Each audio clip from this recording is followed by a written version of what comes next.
Estamos iniciando a sessão de trabalhos de sexta-feira do Centro Espírita Abel Sebastião de Almeida, dia 1 de dezembro de 2023, com os trabalhos sendo transmitidos pela Rádio Abel ou TV Abel. Uma vez que as atividades presenciais de sexta-feira foram temporariamente interrompidas. Boa noite, ouvintes da Rádio Abel. Como sempre fazemos, vamos ler uma página de preparo para que nos harmonizemos antes da palestra.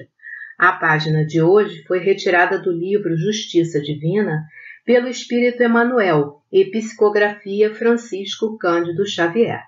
Ela é intitulada Na Lei do Bem. Perguntas, muitas vezes, de alma inquieta, que vem a ser o bem. Tão diversas surgem as interpretações ao redor do bem por toda parte. Entendamos, contudo, que o bem genuíno será sempre o bem que possamos prestar na obra do bem aos outros. Colhestes pedradas na construção a que te dedicas, no entanto, compadece-te da mão que te ultraja, interpretando-lhe os golpes por sintomas de enfermidade. Ouvistes frases insultuosas em torno do teu nome e registras a agressão por loucura daqueles que as pronunciam, sem alterar-te no auxílio a eles. Sofrestes assalto na tarefa que realizas, mas não te revoltas contra a injúria dos que te invadem a seara de esforço nobre, trabalhando sem mágoa, no clima da tolerância.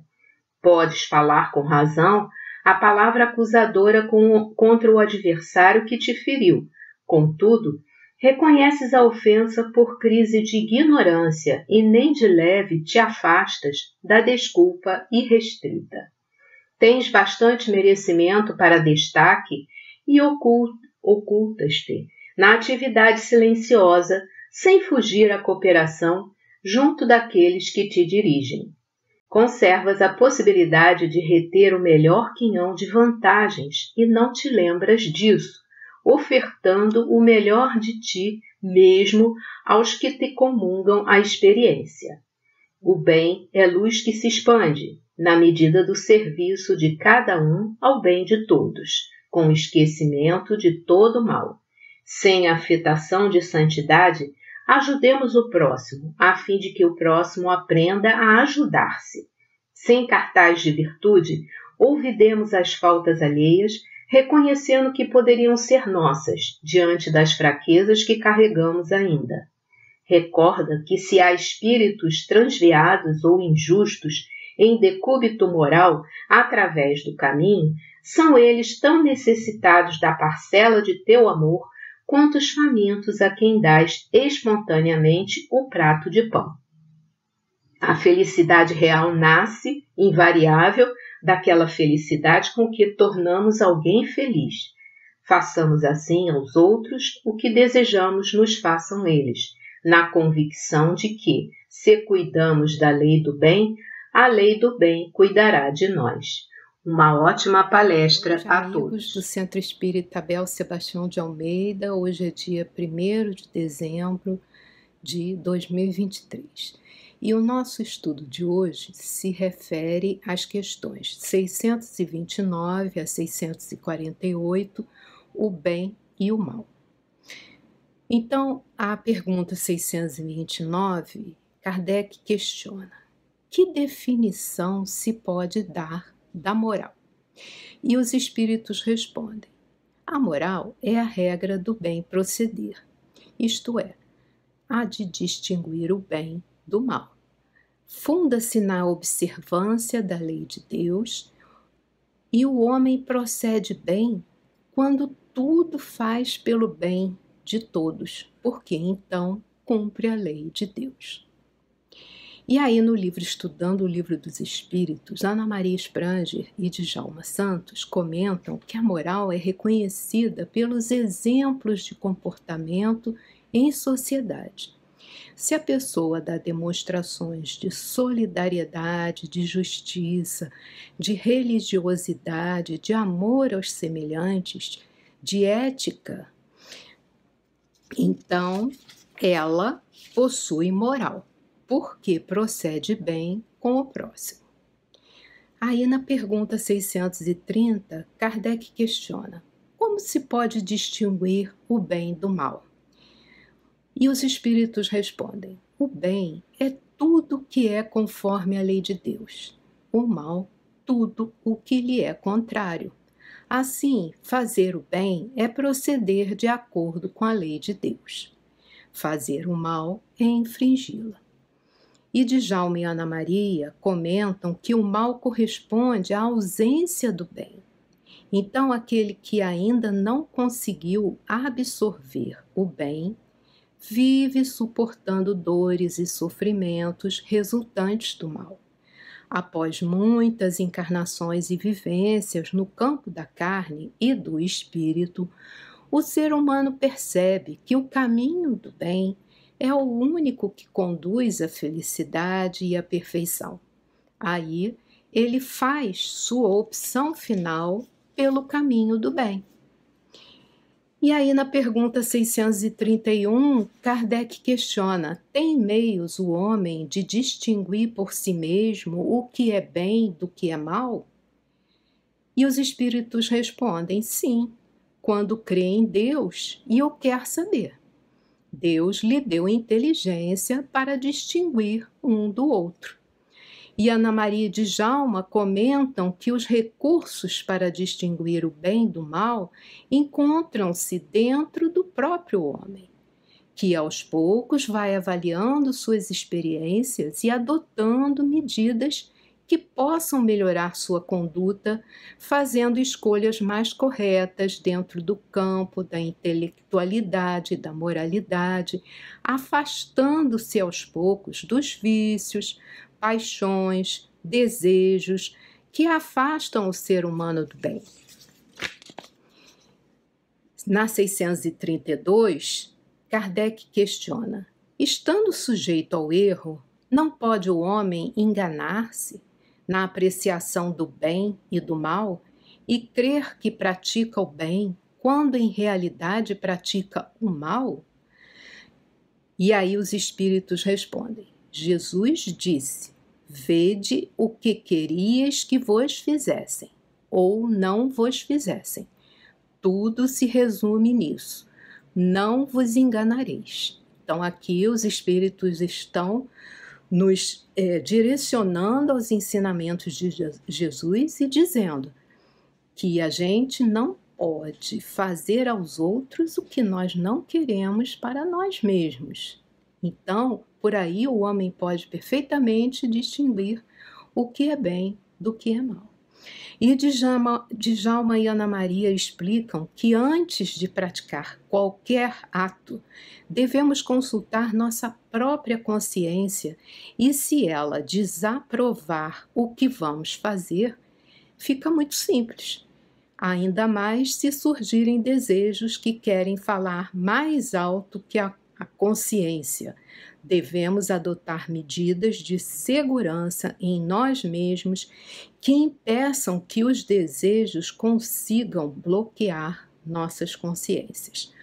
Como disse o apóstolo Paulo, tudo me é permitido, mas nem tudo me convém. Devemos escolher o caminho que nossas consciências nos apontam, procurando sempre, no orar e vigiar, escapar dos desejos que ainda nos afloram através das nossas imperfeições. Sabemos que a conduta no bem é que vai nos trazer a felicidade. E aí, Kardec questiona: a regra do bem e do mal, que se poderia chamar de reciprocidade ou de solidariedade, é inaplacável ao proceder pessoal do homem para consigo mesmo. Achará ele, na lei natural, a regra desse proceder e um guia seguro? E os espíritos respondem: quando comeis em excesso ou quando bebeis em excesso, bebidas narcotizantes, enfim, verificais que isso vos faz mal. Pois bem, é Deus quem vos dá a medida daquilo de que necessitais. Quando excedeis dessa medida, sois punidos. Em tudo é assim. A lei natural traça para o homem o limite das suas necessidades. Se ele ultrapassa esse limite, é punido pelo sofrimento. Se atendesse sempre à voz que lhe diz basta, evitaria a maior parte dos males, cuja culpa lança a natureza. Então, se o homem ouvisse sempre a voz da sua consciência, né? Se eu estivesse sempre sintonizado com os benfeitores, amigos, ele teria mais possibilidade de agir de uma forma equilibrada que lhe traria mais felicidade.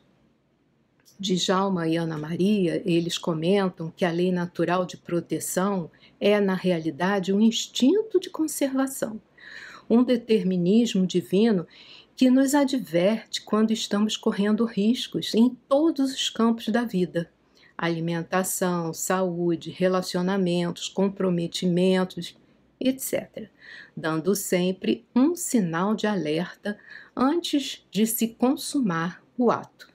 Mas nem sempre aceitamos esse conselho interno, que é a voz da consciência em nós, essa centelha divina que nos protege, nos adverte sobre o perigo que nos cerca. Se nos excedemos, se nos deixamos levar por más decisões, se o nosso livre-arbítrio nos direciona para o mal proceder. E aí Kardec pergunta: por que está o mal na natureza das coisas? Falo do mal moral. Não podia Deus ter criado a humanidade em melhores condições? E os espíritos respondem: já te dissemos, os espíritos foram criados simples e ignorantes. Deus deixa que o homem escolha o caminho. Tanto pior para ele se toma o caminho mau. Mais longa será a sua peregrinação e a sua caminhada, né, evolutiva. Se não existissem montanhas, não compreenderia o homem que se pode subir e descer. Se não existissem rochas, não compreenderia que há corpos duros. É preciso que o espírito ganhe experiência, é preciso, portanto, que conheça o bem e o mal. Eis porque se une ao corpo, quer dizer, a necessidade da encarnação para que ele possa fazer as melhores escolhas e evoluir. E Ana Maria e Djalma nos dizem que o homem foi criado por Deus com todas as potencialidades necessárias ao seu avanço moral. Mas isso só ocorre gradativamente, através de experiências no campo de carne e do espírito. Quer dizer, tanto a evolução ocorre na reencarnação aqui na Terra, como também no mundo espiritual, quando lá também nós fazemos cursos, temos aprendizados que nos ajudam na evolução. E aí eles continuam, Ana Maria e Djalma: não é uma conquista automática, que certamente seria uma punição para o homem, pois estaria inativo o tempo todo, sem o esforço e o trabalho que são as molas do progresso. Então a evolução depende de nós, né? Nós, através das nossas escolhas, através do nosso esforço, do nosso trabalho, é que vamos conquistando o nosso progresso. Portanto, o homem evolui por seu próprio mérito. As condições de progresso estão inseridas no homem através da criação divina. Deus nos possibilita evoluir através dessas potencialidades colocadas em nós, pela sua doação de Pai bondoso e justo. Cabe a nós usar esses recursos para evoluir e progredir. E aí Kardec pergunta: das diferentes posições sociais nascem necessidades que não são idênticas para todos os homens. Não parece poder inferir-se daí que a lei natural não constitui regra uniforme? E os espíritos respondem: essas diferentes posições são da natureza das coisas e conformes à lei do progresso. Isso não infirma a unidade da lei natural que se aplica a tudo. Então, Djalma e Ana Maria nos explicam que a lei natural pode ser aplicada a tudo e a todos, e as diferentes classes sociais e posições que os homens ocupam são frutos do desenvolvimento dos próprios homens, que estabelecem suas próprias leis, sem que com isso deixe de funcionar a lei maior, que é a lei natural, que enquadra todos os seres da criação ilimitada, fornecendo a todos os recursos para a evolução. E aí, como eles estão esclarecendo, Djalma e Ana Maria, a lei natural é a mesma para todos os homens. As diferenças sociais são consequências da evolução da humanidade e nem sempre funcionam de acordo com a lei natural. Ou seja, os homens foram evoluindo em todos os campos da ciência, em todos os setores, né, da vida na Terra, e foram fazendo conquistas intelectuais que tiveram como consequência diferenças entre as populações do planeta Terra, em diferentes países, né, da Terra.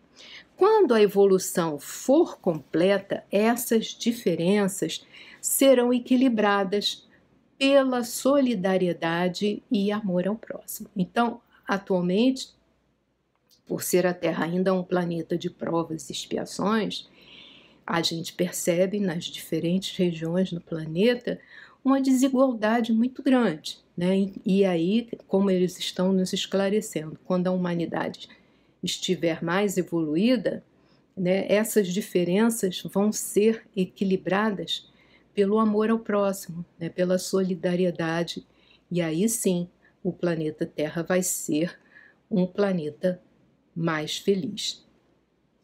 Os espíritos, Kardec pergunta aos espíritos: são absolutos para todos os homens o bem e o mal? E os espíritos respondem: a lei de Deus é a mesma para todos. Porém, o mal depende principalmente da vontade que se tenha de o praticar. O bem é sempre o bem e o mal sempre o mal, qualquer que seja a posição do homem. Diferença só há quanto ao grau da responsabilidade. E aí, Djalma e Ana Maria nos esclarecem que as leis de Deus não fazem distinção entre os seres da criação e tratam com igualdade minerais, vegetais, animais e homens, dando a todos os recursos para a manutenção da vida. Mas o homem possui o livre-arbítrio, ou seja, a liberdade de escolha, e é através desse mecanismo que faz a sua opção pelo bem ou pelo mal, assumindo, é claro, a responsabilidade pelos seus atos. Os animais, os seres da criação logo abaixo dos seres humanos, não possuem livre-arbítrio, agem por instinto, mas já podemos perceber entre as espécies mais evoluídas os sinais da inteligência, aflorando como entre os cães, os golfinhos, né? Então, ali nós já percebemos a inteligência, né, nos animais aflorando. Aí Kardec pergunta: aquele que não pratica o mal, mas que se aproveita do mal praticado por outrem, é tão culpado quanto este? E os espíritos respondem: é como se o houvera praticado. Aproveitar do mal é participar dele. Talvez não fosse capaz de praticá-lo, mas desde que, achando o feito, dele tira partido, é que o aprova, é que o teria praticado se pudera ou se ousara. E aí Djalma e Ana Maria comentam que todas as pessoas que de alguma maneira se aproveitam do efeito do mal certamente são responsáveis e sofrerão as consequências no plano físico como no espiritual. Durante a análise da falta, podem surgir atenuantes para os que se aproveitam do mal praticado por outros. Por exemplo, cada um será julgado de acordo com a sua participação, ainda que indireta, nesse delito. Assim, mesmo que alguém não tenha praticado o mal, mas sim tirou vantagens desse mal praticado,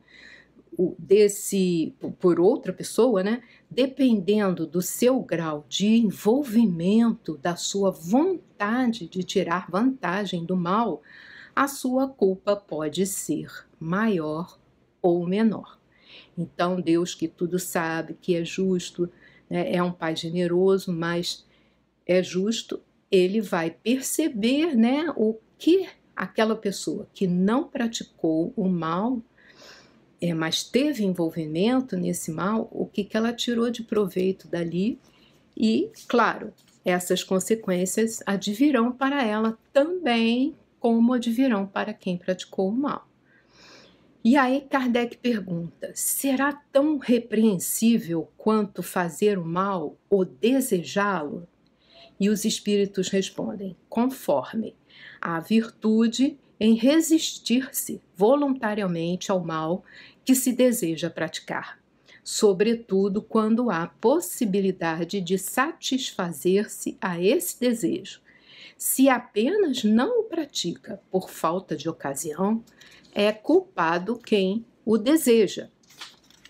E Djalma e Ana Maria nos esclarecem que o desejo de fazer o mal já é um prenúncio para o que é ruim. Mas se há resistência ao mal, apesar da intenção de praticá-lo, significa que houve um avanço para o lado moral do bem e o desejo foi estancado a tempo.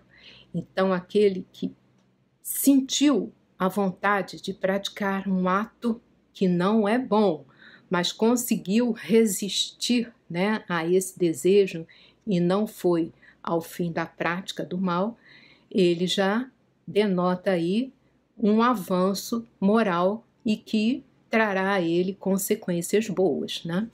E aí Kardec pergunta, para agradar a Deus e assegurar a sua posição futura, bastará que o homem não pratique o mal? E os espíritos respondem, não, cumpre-lhe fazer o bem no limite de suas forças, porquanto responderá por todo o mal que haja resultado de não haver praticado o bem. Então, a gente vê aqui que não adianta não praticar o mal, mas é necessário praticar o bem o tempo todo. Como Ana Maria e Djalma nos explicam, mesmo que sejamos bons, mas se não praticamos o bem de forma a estar sempre nesse campo de vibração, se o bem não está no nosso dia a dia, entramos no campo do comodismo. O bem é nossa senha para entrar nos mundos felizes. Não adianta a gente se afastar do mal. É necessário praticar o bem a cada dia. E aí Kardec pergunta, haverá quem, pela sua posição, não tenha possibilidade de fazer o bem? E os espíritos respondem, não há quem não possa fazer o bem. Somente o egoísta nunca encontra ensejo de o praticar. E Djalma e Ana Maria nos comentam que na pobreza o homem terreno deve manter a disciplina nas suas ações a fim de evitar o mal. Então, aquela pessoa que não tem recursos, né, mas que é disciplinada, aceita a sua condição com coragem, né, ela está cumprindo a sua parte. Na riqueza, o homem terreno deve multiplicar as formas do bem, quer dizer, aquela pessoa que tem condições, ela deve multiplicar, né, essas condições através da prática do bem e não entesourar, né, os recursos, porque nós sabemos que essa divisão das riquezas, ela é uma divisão temporária, né? Então, aquele que é detentor no momento desses recursos, ele deve fazer por onde esses recursos propiciarem boas ações, né? O homem terreno terá sempre oportunidade de praticar o bem, como Djalma e Ana Maria ainda nos esclarecem, em sua caminhada evolutiva aqui na Terra, em todas as posições que vivencie socialmente. Então, seja naquelas condições de maior possibilidades, tanto materiais, né, como de inteligência, de conhecimento, como na falta desses recursos, todos nós temos ocasiões de praticar o bem. E aí Kardec pergunta: para certos homens, o meio onde se acham colocados não representa a causa primária de muitos vícios e crimes? E Kardec ouve então dos espíritos a seguinte resposta: sim, mas ainda há uma prova que o espírito escolheu quando em liberdade, levado pelo desejo de expor-se à tentação para ter o mérito da resistência. Então, o meio pode ser uma causa, né, de tentação, né, vamos dizer assim, né, de questionamento por parte do espírito de certas situações da vida dele, mas também é uma situação que ele próprio, nas suas determinações antes de reencarnar, escolheu para que ele pudesse vencer a essa tentação. E Djalma e Ana Maria comentam que mesmo nos locais com muita miséria e crime, o ser humano que se apegue à prece, ao silêncio e ao recolhimento, consegue vencer esses desafios, pedindo ajuda aos irmãos espirituais que estão por toda parte, como os inimigos também estão, né? Então, a gente tem que fazer a sintonia com os benfeitores, né? Amparando aqueles que, mesmo diante das dificuldades, permanecem no bem. Então, tudo é uma questão da gente estar sempre no orai e vigiai, pedindo ajuda aos nossos amigos espirituais para resistir ao mal. E aí Kardec pergunta: quando o homem se acha, de certo modo, mergulhado na atmosfera do vício, o mal não se torna um arrastamento quase irresistível? E os espíritos respondem: arrastamento, sim, irresistível, não. Porquanto mesmo dentro da atmosfera do vício, com grandes virtudes, às vezes esse espírito vai se deparar também. São espíritos que tiveram a força de resistir e que, ao mesmo tempo, receberam a missão de exercer boa influência sobre os seus semelhantes. E aí Ana Maria e Djalma nos esclarecem que o ser humano tem livre-arbítrio para escolher entre o bem e o mal. Se ainda sente necessidade do mal, se não consegue viver sem ele, será arrastado pelos vícios, os desejos e as paixões, independente do ambiente em que ele esteja reencarnado. Não porque o ambiente seja de vício, mas sim porque ele, espírito, ainda não consegue viver sem o mal. E aí Kardec pergunta: estará subordinado a determinadas condições o mérito do bem que se pratique? Por outra, será de diferentes graus o mérito que resulta da prática do bem? E os espíritos respondem: o mérito do bem está na dificuldade em praticá-lo. Nenhum merecimento há em fazê-lo. Nenhum merecimento há em fazê-lo sem esforço e quando nada custe. Quer dizer, é necessário que haja um esforço na direção da prática do bem. Em melhor conta, tem Deus, o pobre, que divide com o outro o seu único pedaço de pão, do que o rico, que apenas dá do que lhe sobra, disse o Jesus a propósito do óbolo da viúva, né? Então a gente lembra o ensinamento de Jesus nessa história que ele contou do óbolo da viúva. E Djalma e Ana Maria, eles nos explicam que o bem é sempre recompensado, ainda nessa vida ou na vida espiritual. O bem maior que atinge grande número de pessoas depende de certos fatores para acontecer.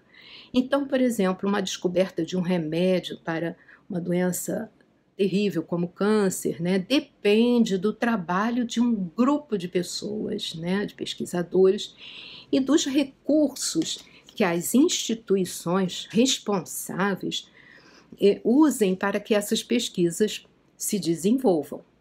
O bem praticado de forma simples e pequena tem uma gradação menor, mas tem sua importância também.